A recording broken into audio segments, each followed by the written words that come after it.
The sleek Gelian starship hung in the lunar docking bay like a shard of polished amethyst, humming a melody of advanced physics. Inside a stark, white reception chamber, a human diplomat waited. His name was Kale, a man of quiet bearing whose uniform bore no insignia, only the simple emblem of Earth. Opposite him, shimmering in robes of iridescent silk, was the Gelian princess.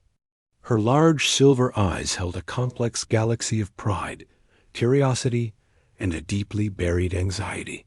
This meeting was the culmination of a year of fraught negotiations between the Galactic Gelian Compact and a stubbornly unified Earth. The Compact's terms are final.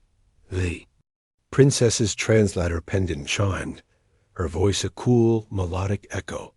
Your species shows promising resilience, but your technology is pre-cohesion. You will be a protectorate, a guided client species. It is the standard path. Kale listened, his hands resting calmly on the table. We appreciate the Compact's structured approach, but Earth has voted. We decline protectorate status. The princess blinked, a slow shudder of nictitating membranes. Decline?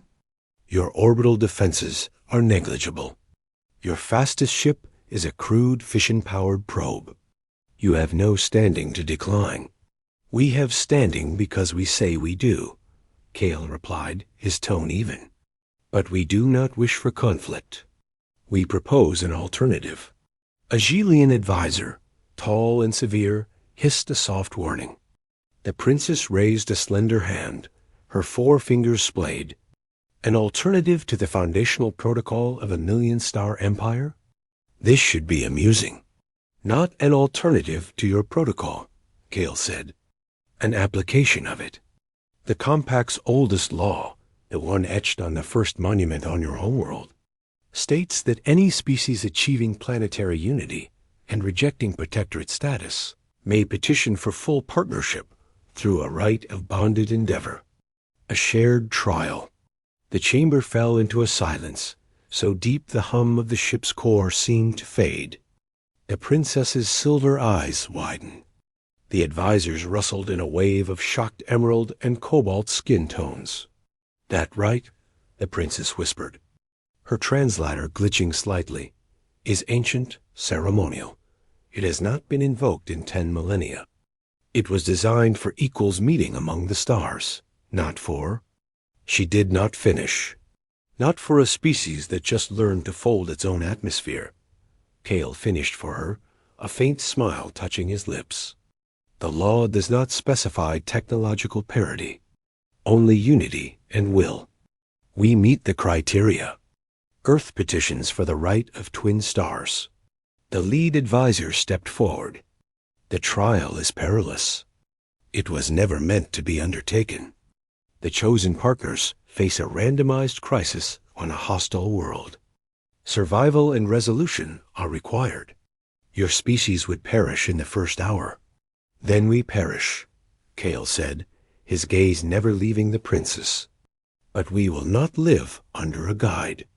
We will walk beside you, or not at all. The princess studied him. She saw the calm certainty, the absence of bluster. It was not the arrogance of a warrior, but the resolve of a people who had looked into their own darkness and chosen, painfully, to step into the light together. It fascinated her.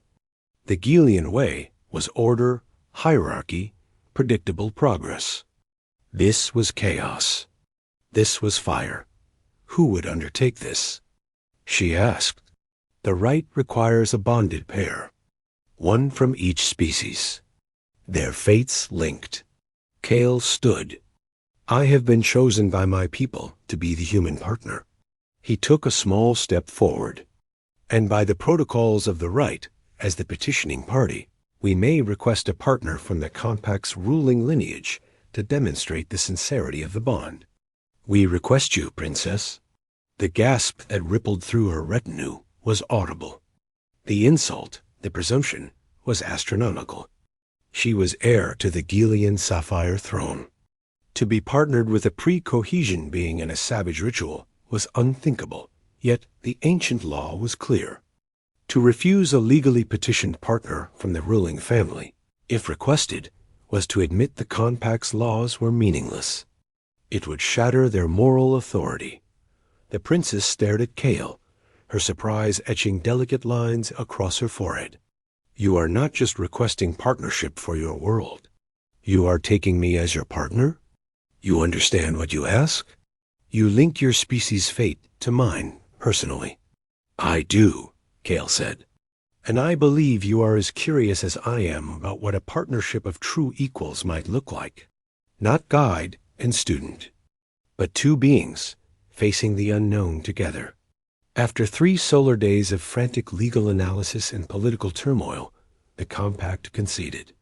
The law was the law. The princess, her pride now fully engaged, agreed. She would not show fear before these upstart humans.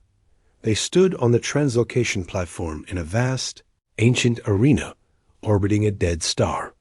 The princess wore a practical environmental suit, its sleek lines still unmistakably Gelian. Kale wore a human-made suit, a sturdy, modular design of reinforced polymers and alloy. It looked primitive next to hers. The trial environment is selected at random, intoned a solemn Gelian oracle. The bond is sealed. You succeed together, or you fail together. There is no extraction. The world that materialized around them was a nightmare of roaring wind and jagged black rock. Acidic rain fell in thick sheets, sizzling on their faceplates. The sky was a perpetual bruised twilight. Their mission objective shimmered on their wrist displays.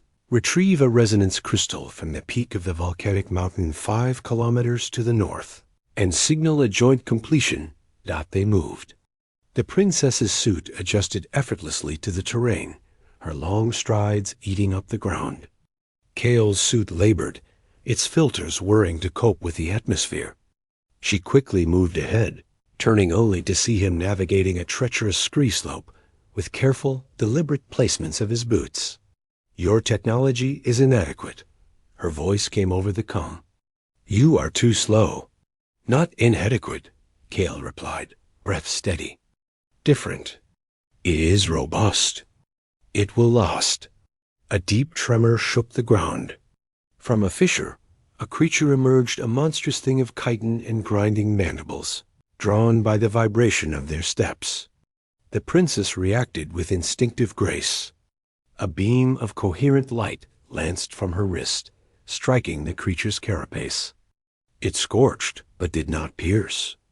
The creature lunged. Kale did not fire a weapon.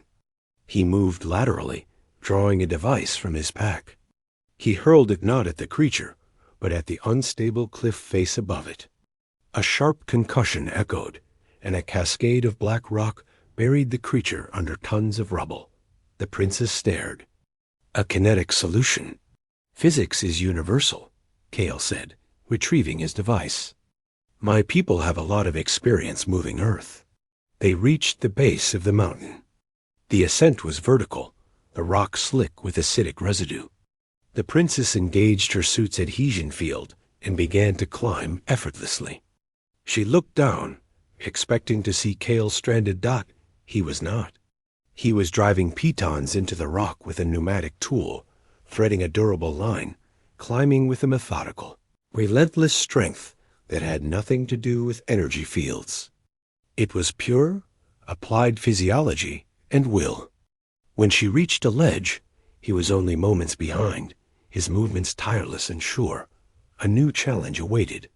A wide chasm barred the way to the final summit ledge. Her scans showed the gap was too wide for her to jump, even with suit assistance. The wind howled, threatening to pluck them into the abyss. Our only path is down and around. A loss of 3 hours, she said, frustration clear. Kale studied the gap, then the roaring wind. He uncoiled more line from his pack. Or we go across. Impossible.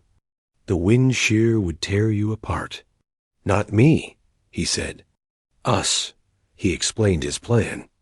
He would use a grapnel launcher, a simple mechanical device, to fire a line across the chasm. It would anchor in the rock. Then they would cross together, using their combined mass and the tension of the line to counteract the wind. "It is a child's solution," she protested. "It relies on gravity and muscle." "It relies on trust," Kale corrected, "and counterbalance. You are lighter. My mass will anchor us. You will go first. I will hold the line here. Then I will cross, and you will anchor it there. We are partners. We hold the line for each other." The simplicity of it, the absolute physical interdependence, was alien to her. Helian technology operated independently. This was profoundly, uncomfortably connected. She agreed. The grapnel shot true. Kale braced, his boots digging into the rock. The princess attached herself to the line and began to cross, hand over hand. The wind screamed, trying to fling her into the void. The line trembled, but Kale's anchor held, his body a living counterweight. She reached the far side. Now it was his turn. He attached himself and stepped into the abyss. His greater mass made him a larger target for the wind. The line sang with tension.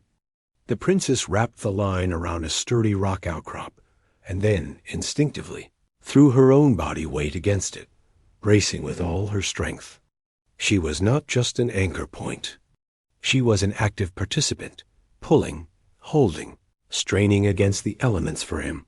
He hauled himself onto the ledge beside her. For a moment, they simply breathed, looking at each other through their visors. "You held the line," he said. "You were a sufficient anchor," she replied.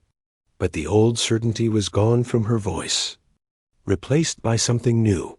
The crystal was there, glowing in a crevice. As they both touched it to activate the retrieval signal, the ground gave way. A hidden sinkhole collapsed beneath the princess.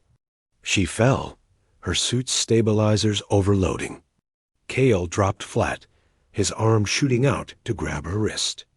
Her weight nearly pulled him over, but he locked his joints,